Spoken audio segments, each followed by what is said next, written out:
Alexandre se tenait au milieu du salon familial, les mains tremblantes, face à son père qui venait de découvrir une lettre intime destinée à son meilleur ami Julien. Le patriarche, rouge de colère, balança la missive au sol et hurla des insultes homophobes, déclenchant une dispute qui se termina par un ultimatum, renoncer à cette folie ou quitter la maison pour toujours. Ce soir-là, Alexandre fit ses valises, le cœur brisé, ignorant que cette révélation n'était que le début d'une spirale de trahison et de choix moraux qui allait bouleverser sa vie. À Paris, dans le quartier animé du Marais, Alexandre marchait sous une pluie fine, son sac à dos pesant sur ses épaules. Il avait 25 ans. Étudiant en littérature à la Sorbonne, avec des rêves d'écrire des romans qui changeraient les mentalités. Mais ce soir, il se sentait comme un exilé dans sa propre ville. Julien, son ami d'enfance, l'attendait dans un petit café rue des Archives. Ils s'étaient connus au lycée, liés par une amitié indéfectible forgée dans les rires et les confidences tardives.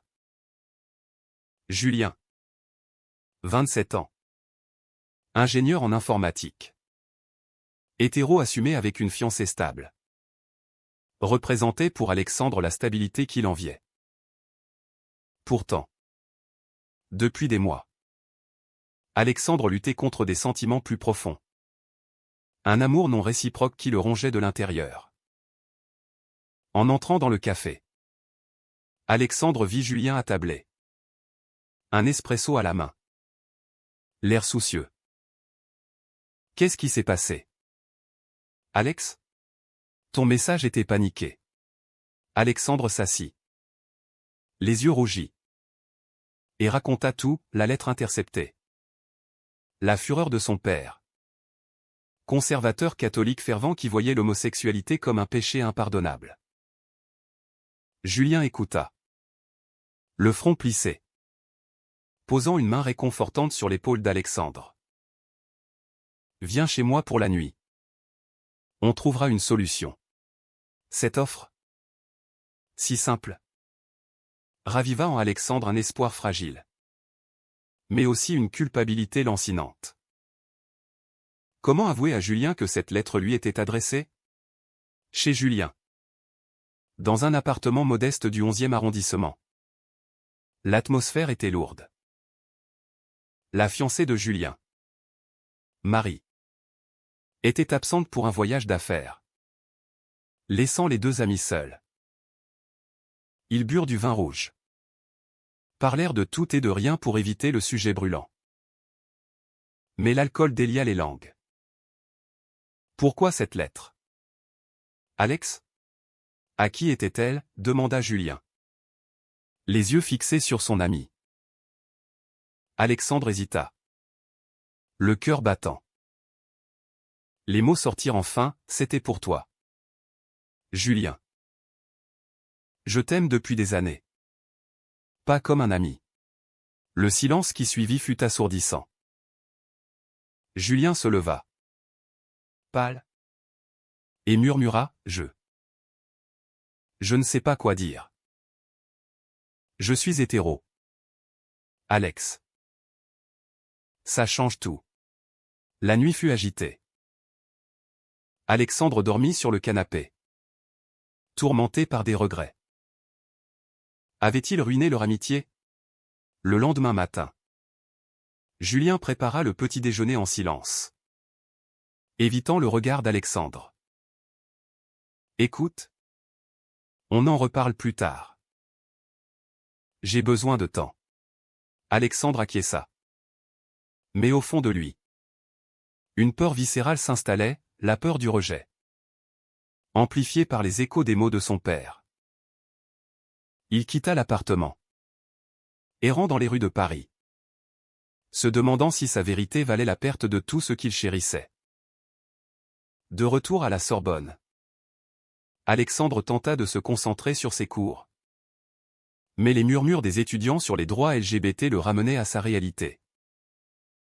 La France, pays des Lumières, avait légalisé le mariage gay en 2013.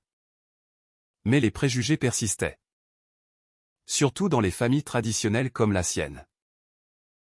Son père, un avocat respecté, avait toujours prôné des valeurs conservatrices, influencé par son éducation religieuse. Alexandre se rappelait les dîners tendus où son père critiquait les manifestations pour l'égalité, le traitant de naïf progressiste.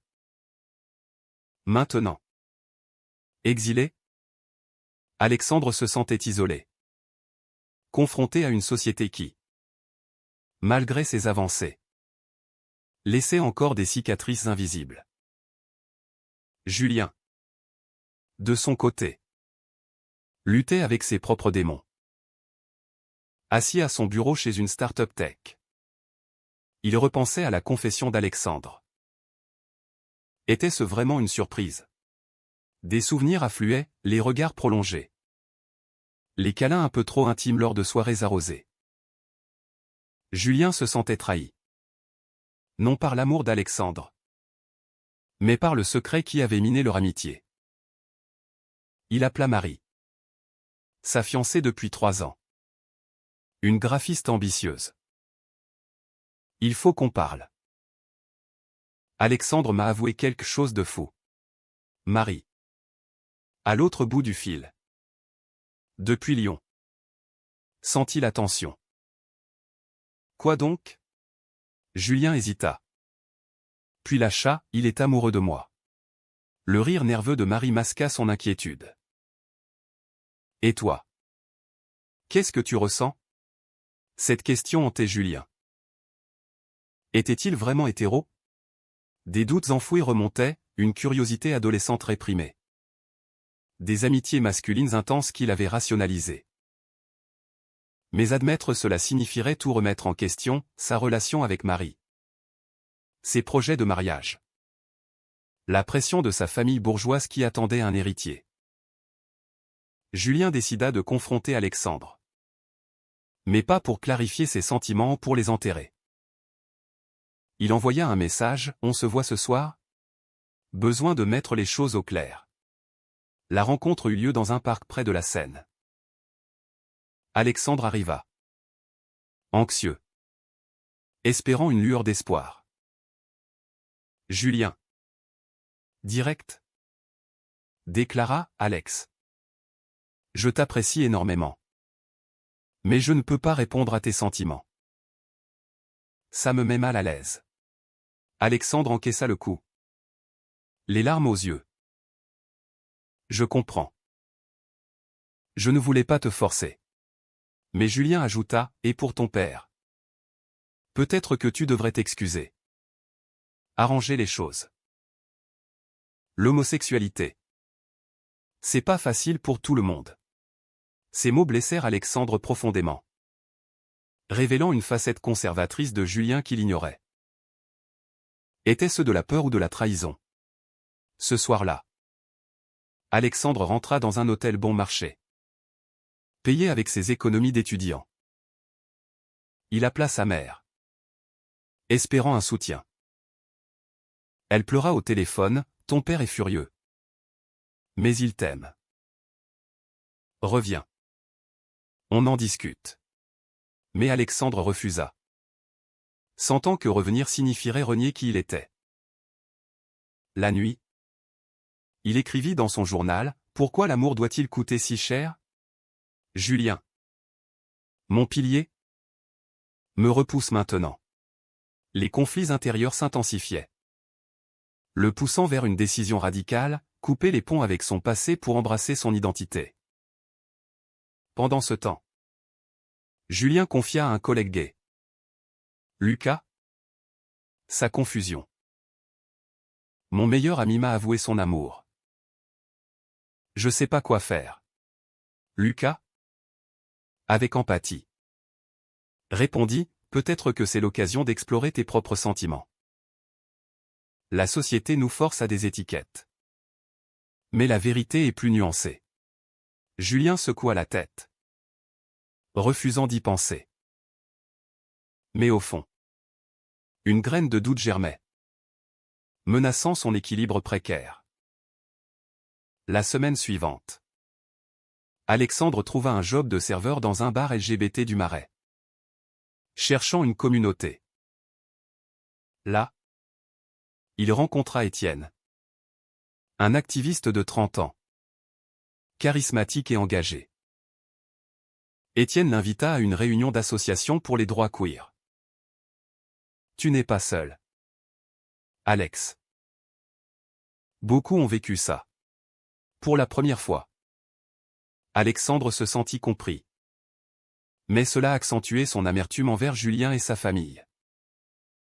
Une confrontation inévitable se profilait. Où les choix moraux allaient définir leur avenir. La tension montait à mesure que les jours passaient. Alexandre, installé temporairement chez Étienne, participait activement aux réunions de l'association. Ces gatrignes, dans un local discret rue du Temple, étaient des havres de discussions intenses sur les discriminations persistantes en France.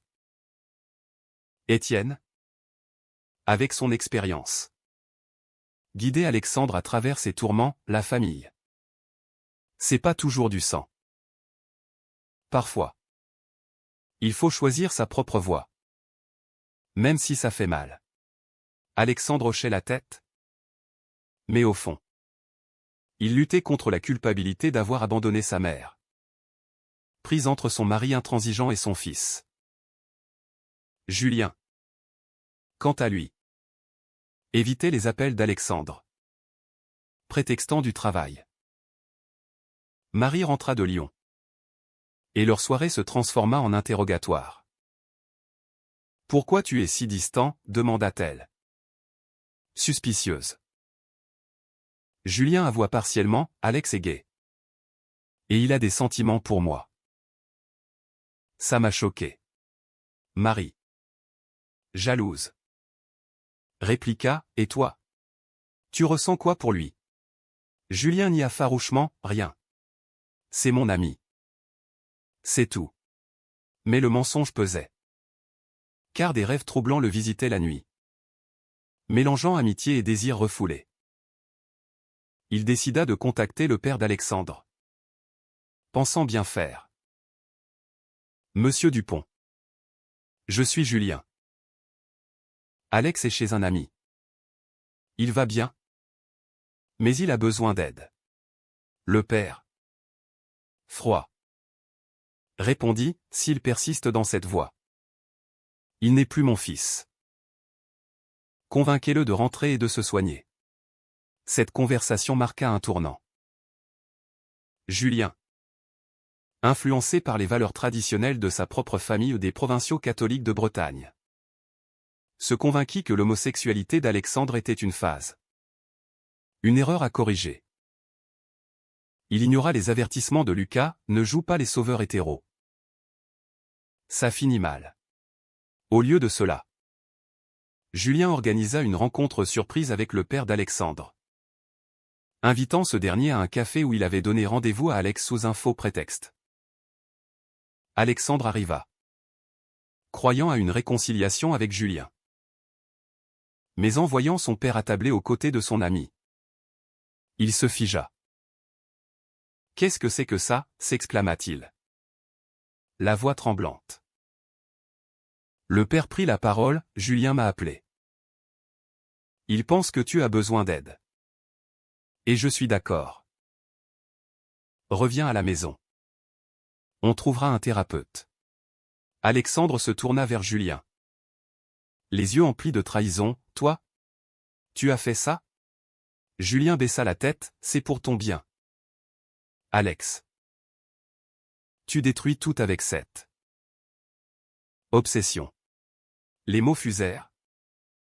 Une dispute éclata, attirant les regards des clients.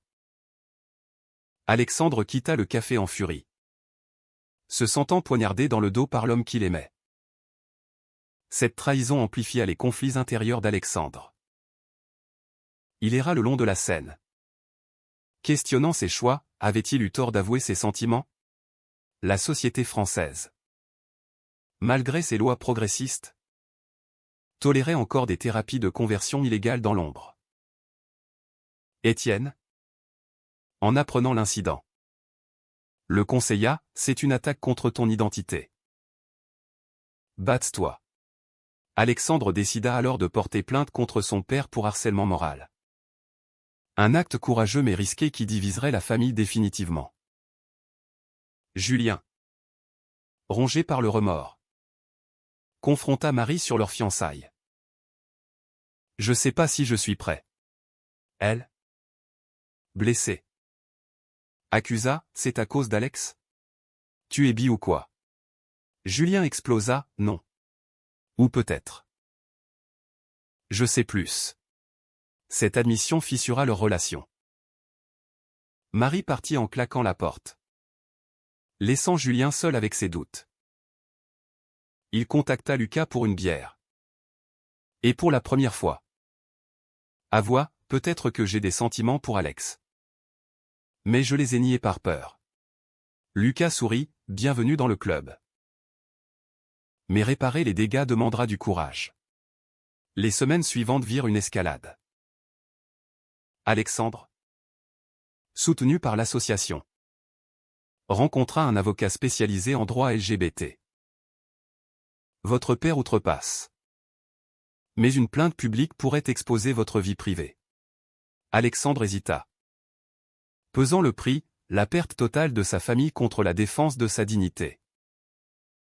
Pendant ce temps, Julien tenta de s'excuser par message, « Pardon ? J'ai merdé. » Parlons. Mais Alexandre ignora, choisissant la distance pour se protéger.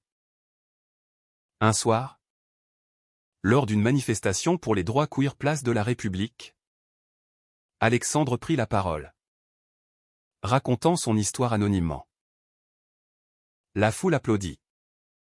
Mais au fond, il vit Julien, observant de loin. Leur regard se croisa, chargé d'émotions contradictoires. Julien s'approcha après, « Je suis venu pour toi. J'ai rompu avec Marie. J'ai besoin de temps.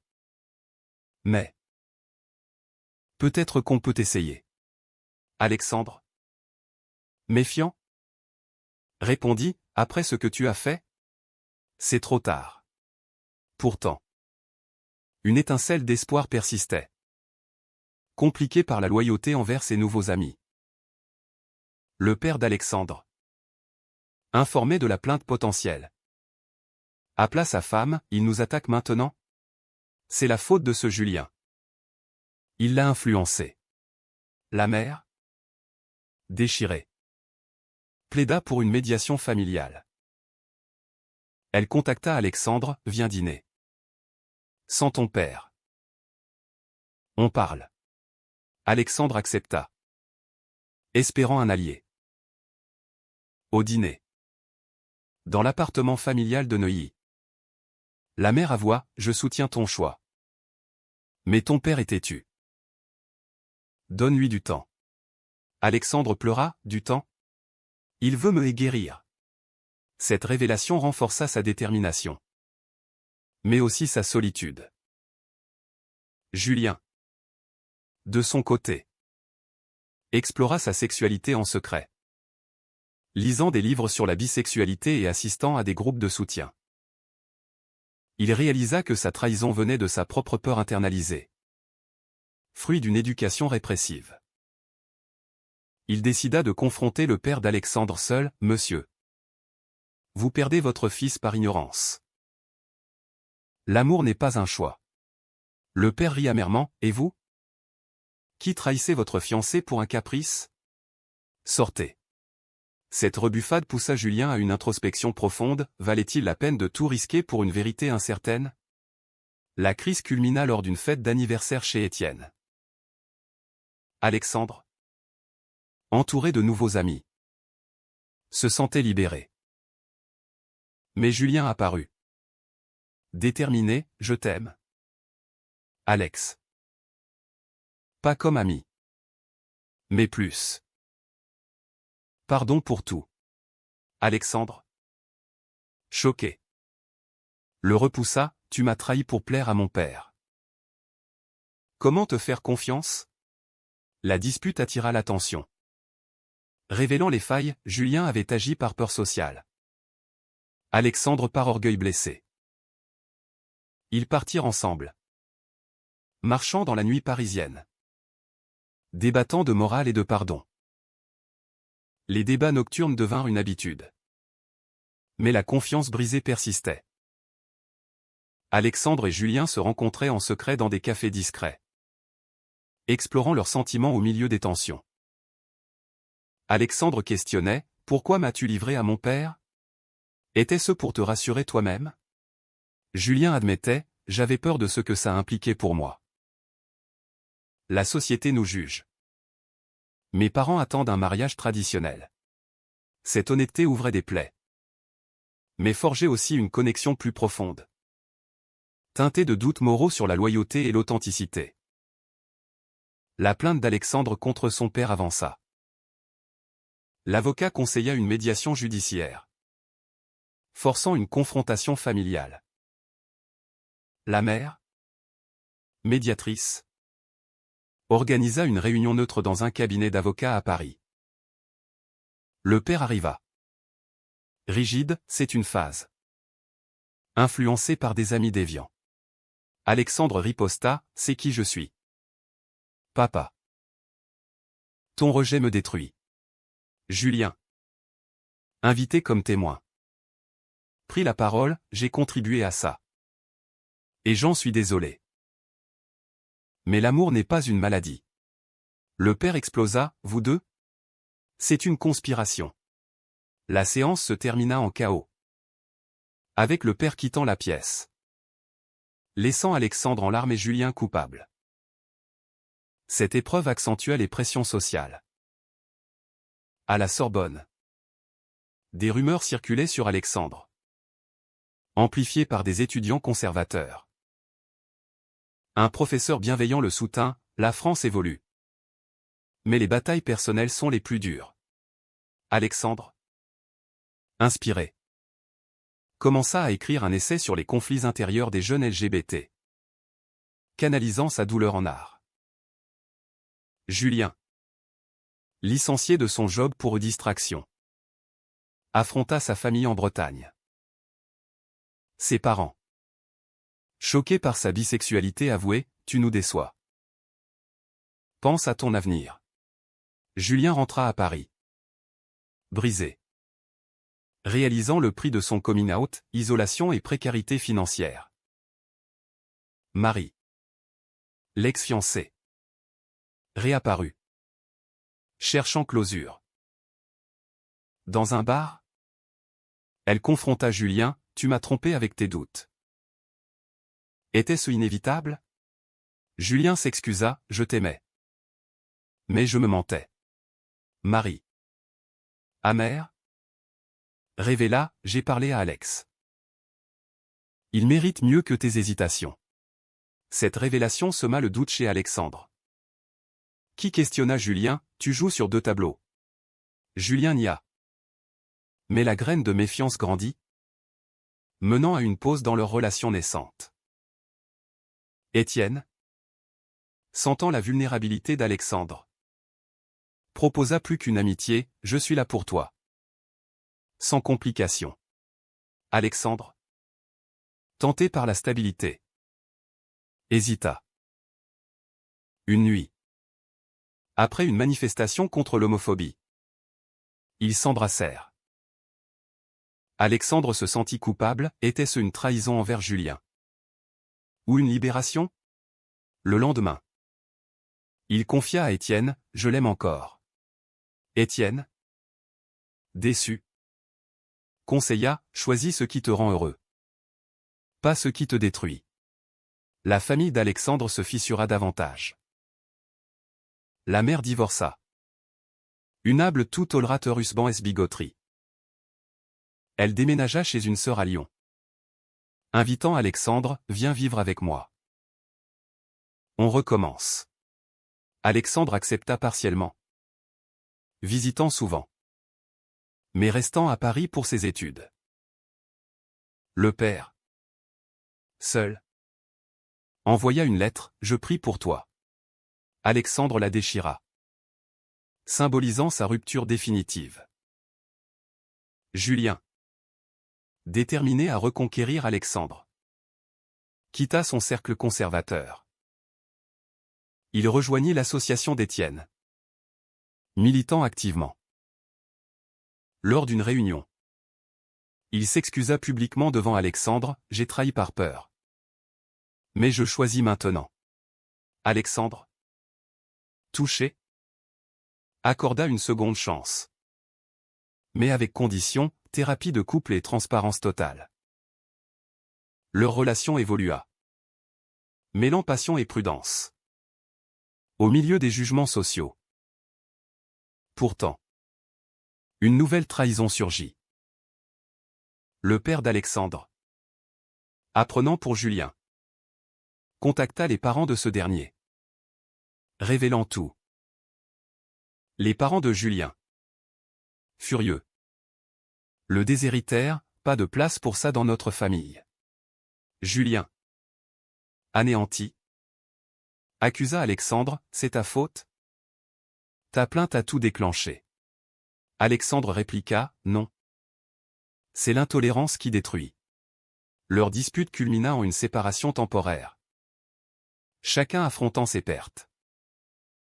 Alexandre se réfugia dans l'écriture, finissant son essai qui devint un article publié dans un magazine LGBT. Les retours positifs le renforcèrent. Mais la solitude pesait.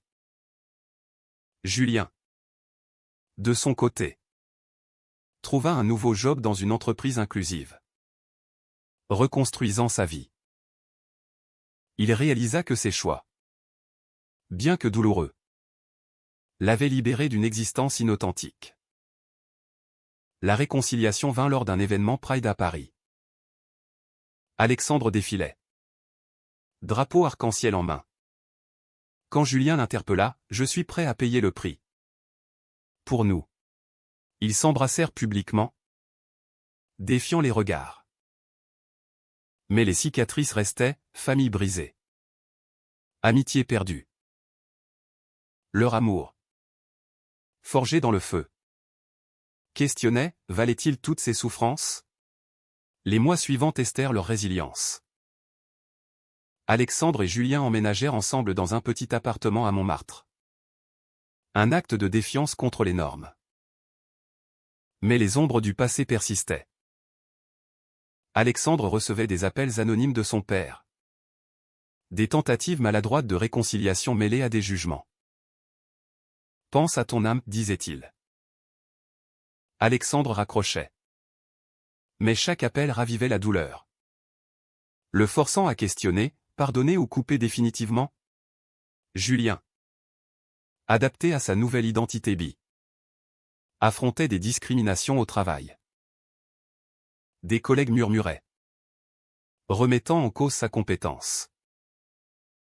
Il confia à Alexandre, « Je regrette parfois d'avoir tout bouleversé. » Alexandre, empathique, répondit, « Mais tu es libre maintenant. » Leur thérapie révélait des mœurs profondes, Julien avait internalisé l'homophobie. Alexandre luttait contre la victimisation. Sécession intense renforçait leurs liens, mais exigeait des sacrifices constants. La société française, en pleine évolution, offrait un cadre ambivalent. Le Pacs et le mariage gay étaient légaux. Mais les attaques homophobes augmentaient. Comme en témoignaient les actualités. Lors d'une agression verbale dans le métro, Julien défendit Alexandre. Point levé, laissez-nous tranquilles. L'incident les unit. Mais souligna les risques, vivre ouvertement signifiait vulnérabilité. Étienne, devenu un ami proche, organisa une soirée de soutien. Là, Marie réapparut. Apaisé, je vous souhaite du bonheur. Cette closure apaisa Julien, mais révéla à Alexandre la complexité des dommages collatéraux. J'ai brisé une relation pour la nôtre, murmura-t-il. Julien rassura, c'était inévitable. J'aurais menti toute ma vie. La mère d'Alexandre visita, apportant un vent de normalité. Elle accepta Julien, si tu rends mon fils heureux. C'est tout ce qui compte. Cette bénédiction contrastait avec l'absence du père, qui refusa une invitation à Noël. Alexandre envoya un cadeau symbolique, un livre sur l'acceptation. Pas de réponse. Amplifiant le deuil d'une relation paternelle perdue. Julien confronta ses propres parents lors d'un voyage en Bretagne. Je suis bi et j'aime Alex. Sa mère pleura, on t'aime. Mais c'est dur. Son père resta silencieux.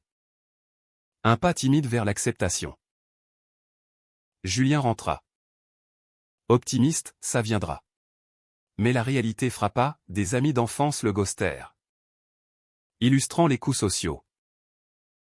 Alexandre publia son premier roman, inspiré de leur histoire. Sous pseudonyme. Les critiques louèrent sa profondeur psychologique, explorant les dilemmes moraux de l'amour queer. Lors d'une lecture publique, Julien était au premier rang. Fier. Mais un éclair cria, « Propagande !» Alexandre répondit calmement, « C'est la réalité de milliers. » Cet incident renforça leur engagement militant. Pourtant, une crise finale testa tout. Julien reçut une offre d'emploi à l'étranger. En Allemagne. Mieux payé. C'est une opportunité. Mais sans toi. Alexandre. Attaché à Paris. Paniqua, partir signifierait abandonner nos combats ici. Le débat dura des nuits, sacrifier la carrière pour l'amour. Ou risquer la distance? Julien choisit de rester, toi d'abord. Ce choix. Altruiste? C'est là leur union. Mais souligna les compromis incessants. Des années plus tard. Mariés légalement, ils adoptaient un enfant, défiant les normes familiales. Mais les cicatrices persistaient, famille partielle. Regrets enfouis. Alexandre se demandait souvent, avait-il eu raison de tout risquer pour cet amour? Et vous? Pensez-vous que trahir ses convictions pour plaire à la société est toujours une erreur impardonnable?